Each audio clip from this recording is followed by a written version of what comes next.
ഇല്ല ഒന്നുമില്ല, രണ്ട് ഉണ്ടായിരുന്നു.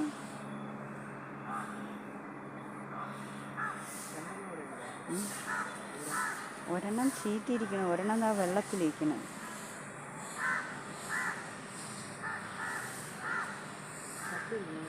അല്ലെന്ന്, ജീവനുണ്ടെന്ന്. ചത്ത കിടക്കണ ഇങ്ങനെ കിടക്കുമോ? മലന്നല്ലേ കിടക്കൂ, മന്ദബുദ്ധി. അത് ആളെ കണ്ടുകൊണ്ട് അനങ്ങാതിരിക്കണം.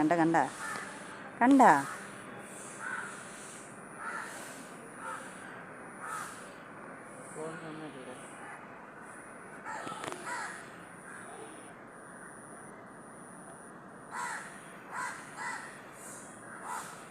ഇവിടെ നിഴലടിക്കണോണ്ട് അതിനെ കാണാൻ പറ്റില്ല കേട്ടോ.